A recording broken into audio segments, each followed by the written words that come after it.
to the far-hand side. Foster, a running back, with a handoff to the backup Christopher Anderson on a hop across the 40. Hurdles out of bounds around the 43-yard line of what looks to be more like a track and field move.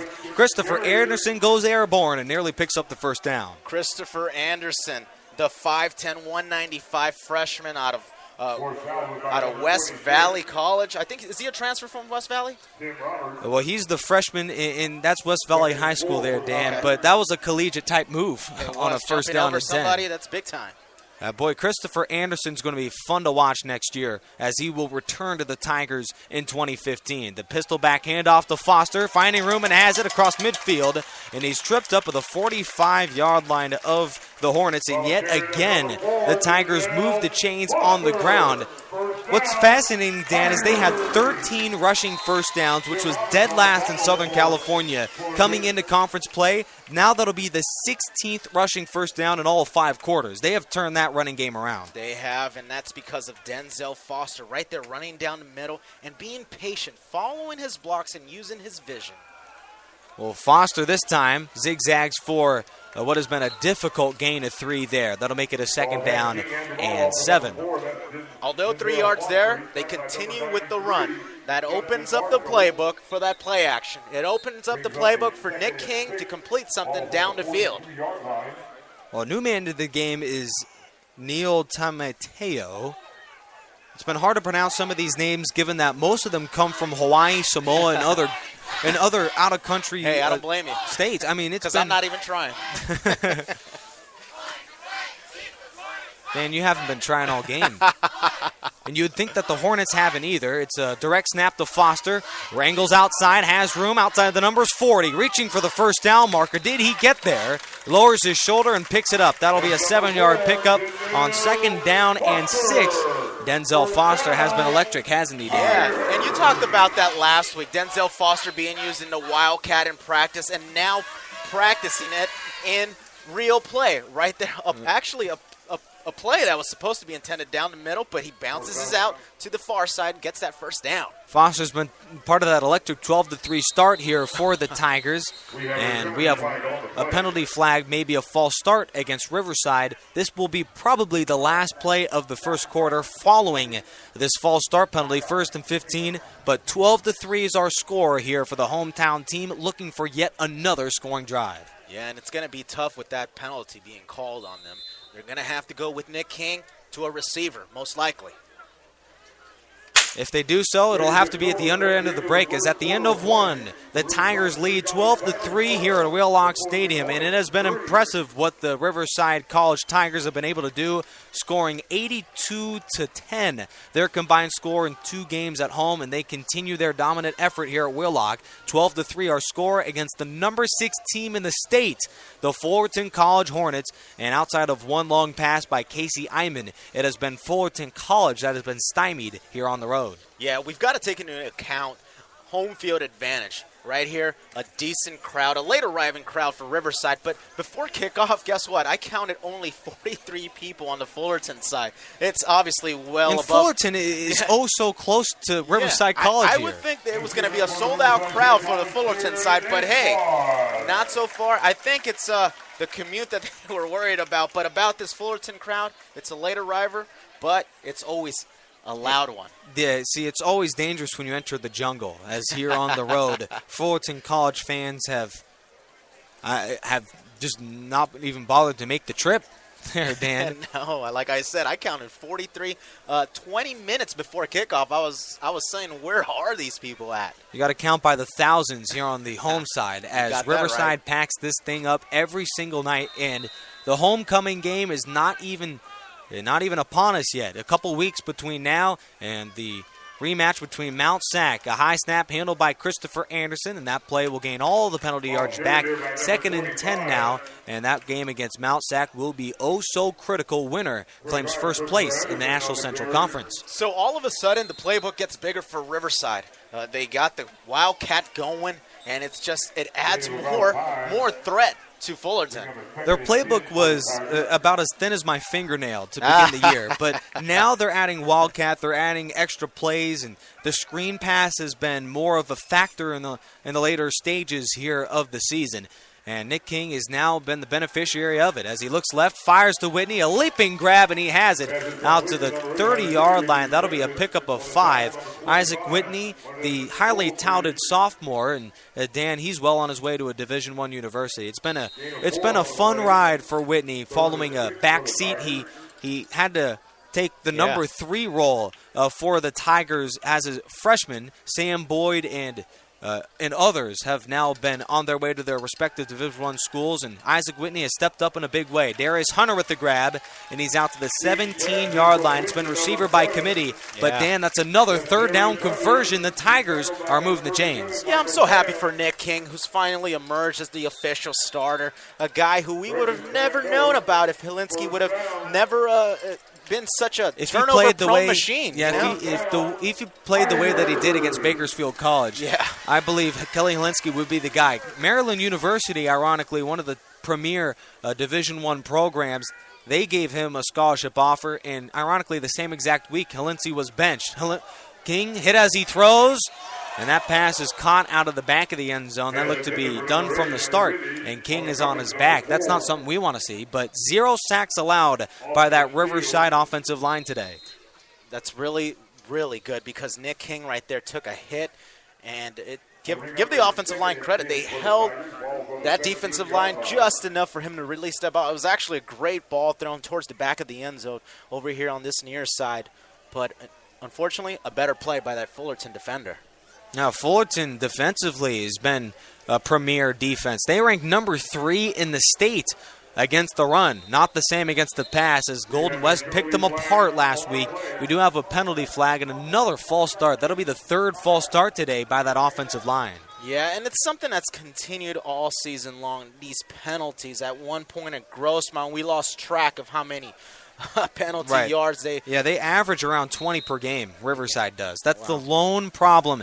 They've really got to clean that thing up. Yeah, and right now they've made this field goal attempt, if that's what they're going to go with, a little bit more difficult here on 2nd and 15. If Camacho hold your horses. Hold your horses there. It's only first down.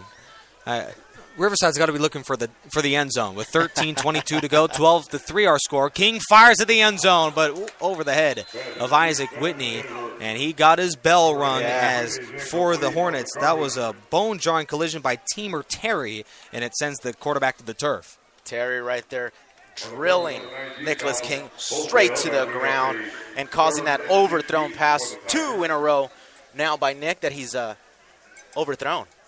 Well, the Tigers have performed a heck of a lot better the last few weeks on 3rd down, led by Nicholas King, but they face one of their toughest with a 3rd down and 15 from the 24. Back to throw, looking left. King fires, and it's caught by Darius Hunter, trying to make the first down out of nothing, and he's able to reach to around the 15-yard line. Jimmy Camacho is about ready to kick another field goal. Mr. Automatic is back on the field. Already, he is 5 of 7 in this young season. Are we going to talk any more about this kicker? Hey, if he's the one kicking this field goals with a 12-3 field goal score, I guess we might as well. Well, I mean, with the way that our defense plays, I mean, kicking will potentially win you a championship. I mean, if you're just able to get threes versus get turnovers, which was what Kielinski had, aplenty during his last 2 games as a starter, then I mean, boy, we got to be looking at the Jimmy Camacho show here for the Tigers down the stretch. Yeah, Jimmy, Mr. Reliable Camacho now makes it a 15-3 score with 12:38 remaining in this first half. Impressive so far as a display on offense. Just got to clean up the penalties, and we've got ourselves a very high potent offense. I mean, it may be one of the most potent defenses that will complement a Nicholas King-led attack. 15-3 our score here, Dan, with 12:38 to go first half. We'll give you. That's Dan Gadino alongside Nick Rice here on the National Sports Radio Station on Spreaker.com.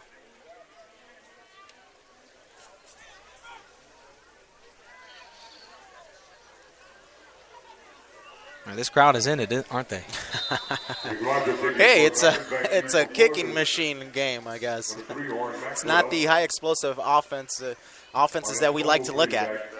As long as they score every single time, though, Dan, I really have no problem with that. The Tigers have been able to take all but one possession into field goal range, and they have been effective, partner. 15-3 our score with 12:32 to go.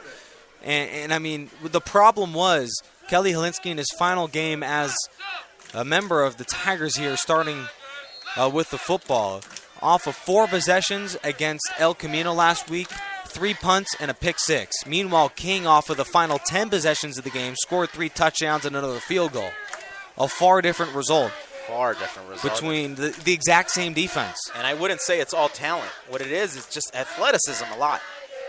Able to keep those long drives alive as Khalil Wilson is swallowed up in the backfield. That'll be a 1-yard loss. 2nd down, 11 now. Yeah, that defensive line anchored by Chris Lewis, who has 20 tackles, a sack and a half, and now officially with his 3rd tackle for a loss is a guy who's always in the backfield, always causing havoc, and always seems to be able to penetrate through any type of offensive line. Yeah, well, Jeremiah Mitchell and Devontae Wilson both have received scholarship offers, and it's Jeremiah Mitchell who's committed to the University of Marshall. And I mean, where's the offer for Christopher Lewis? I mean, he seems to be the odd man out, or in your case, as you mentioned, the younger brother who seems to get the beating of the NCAA universities. Hey, all I got to say is patience. Patience is a big virtue. Yeah, if you're Chris Lewis. And I feel like Fullerton is officially frustrated. A personal foul being called on them now, backed up to the 15-yard line. Yeah, 1st and 25 is in store here for the Hornets. Riverside bringing the heat. Vernay fires hot to Ryan Markish, and that play will be incomplete. 2nd and 25 now, Dan, from their own 15. That not a way to begin what is kind of do-or-die time here for the Hornets' first half. Well, right there, Riverside blitzing on the far side, sending some heat, a corner blitz, and that caused so much havoc that it was overly thrown and just incomplete. Well, your question was, Dan, is Kelly Helinski a kind of guy that has taken this benching well? Well, look at him talking to our head coach there, Tom Kraft, at around the 45-yard line. This is a man that's still very much active as a member of the Riverside Tigers, playing or not. Kelly, as Khalil Wilson runs for about a 3-yard gain, tackle made by A.J. Hodgkins. 3rd down and 22. Yeah, going back to Kelly Helinski, although being benched, still seems upbeat, still talking to Nicholas King, still going through things that they all need to work on. And that's the true definition of teamwork and a team player. I'm happy for Kelly Helinski as far as his attitude goes.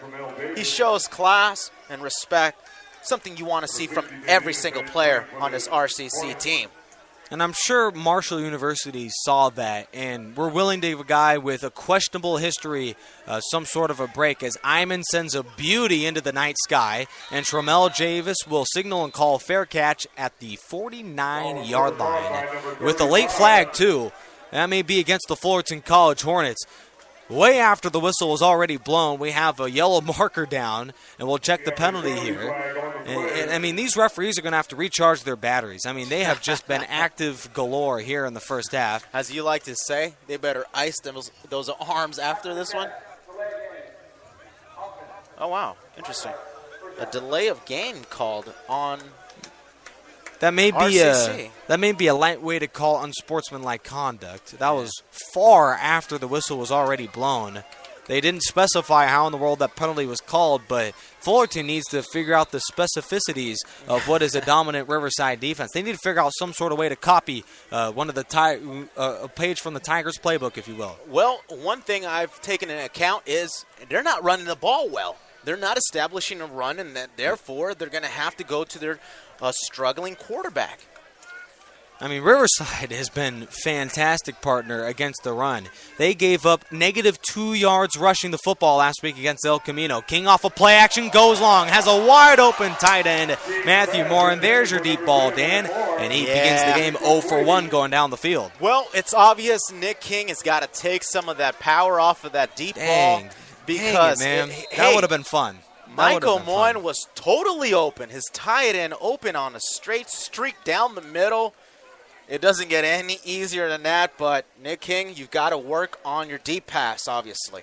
Well, he's not even played 4 full quarters of football for the Tigers this year. So maybe I'm over-evaluating, but hey, when you're that wide open, you need to hit them. Doesn't even matter